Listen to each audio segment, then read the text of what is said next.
Bungie, how does this keep happening?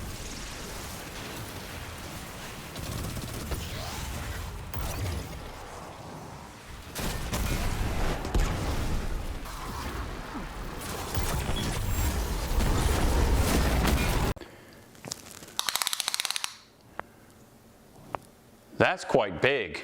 Impressive. Hello everybody, it's Hater. Welcome back to another Destiny 2 build video.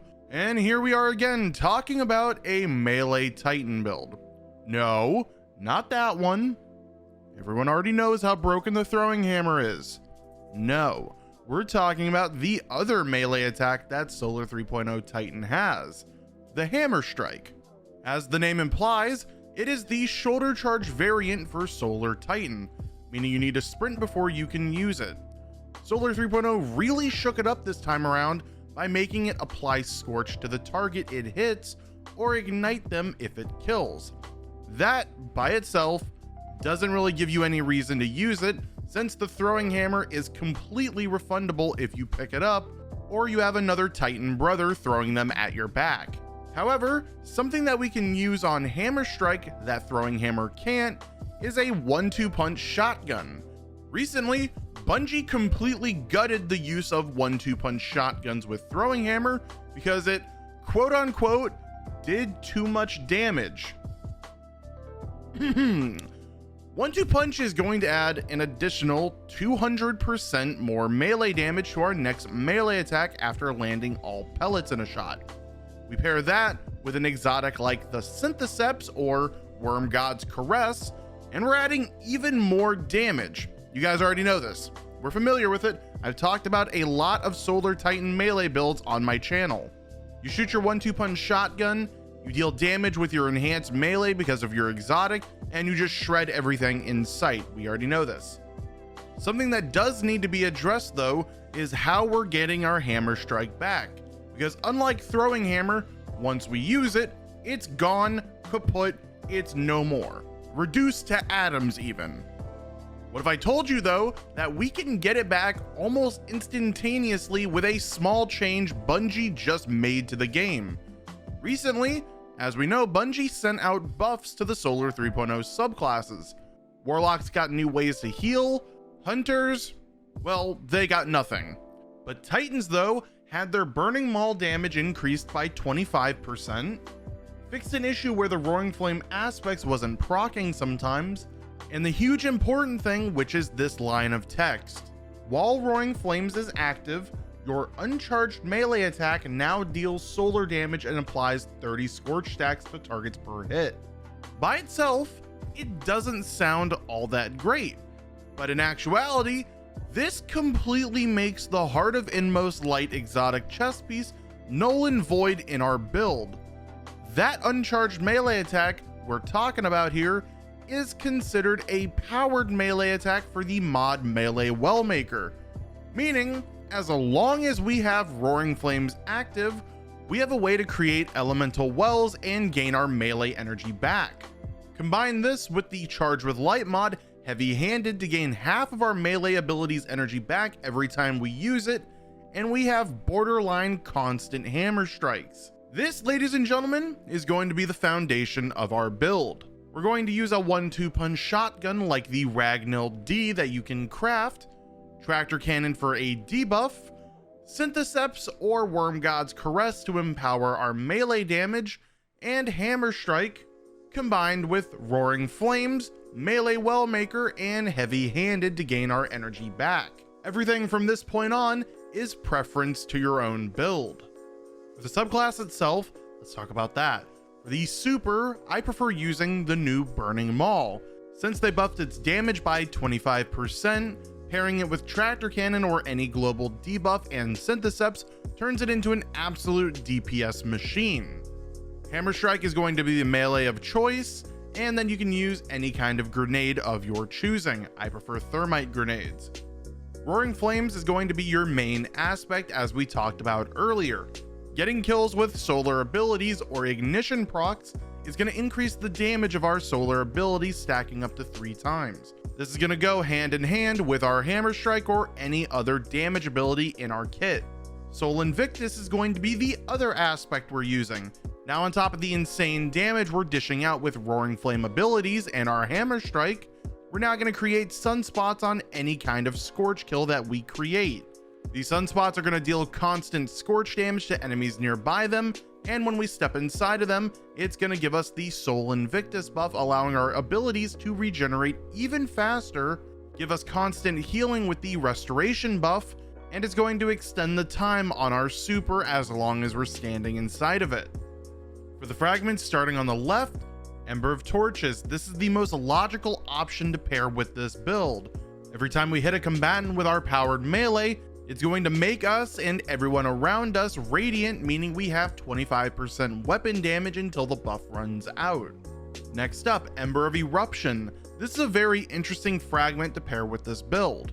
Our solar ignitions are going to have a larger area of effect. Basically, the main purpose of this fragment is to turn the enemy we kill with our Hammer Strike into a mobile nuke, because when it lands, it's going to send that enemy flying and cause an ignition around their body. Then when we pair the other fragment, Ember of Char, with it, now when that enemy explodes and deals damage to everyone around it, it's also going to apply the Scorch debuff to everything near it. Also synergizing with Soul Invictus because they're now considered scorched. If they die, they create a sunspot on their corpse. And then the final fragment is going to be Ember of Empyrean. Now whenever we get kills with our solar weapons or abilities, it's going to extend the duration of both Restoration and Radiant buffs applied to us. So this goes for Ember of Torches, Classy Restoration, and Soul Invictus. Now that we've fully broken down the build and the subclass itself, let's talk about the armor. We're going to need a few things. At least one of our armor pieces arc, and then one of the other armor pieces solar.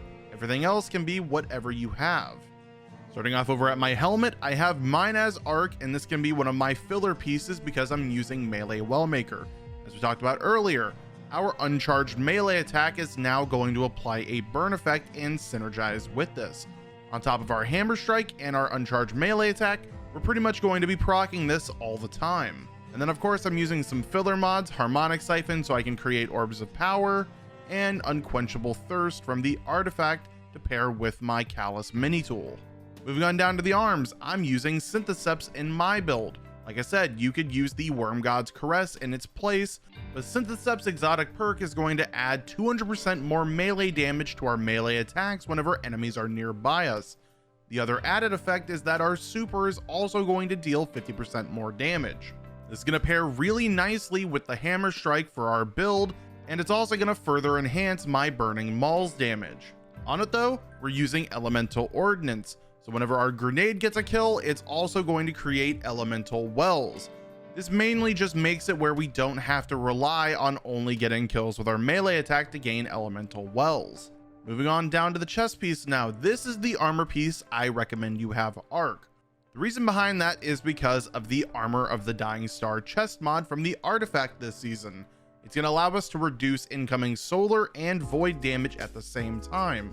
So when we pair an arc resistance with it, we're now taking reduced damage from all three energy typings at the exact same time. As for the other mod at the end of this armor piece, it is Heavy-Handed.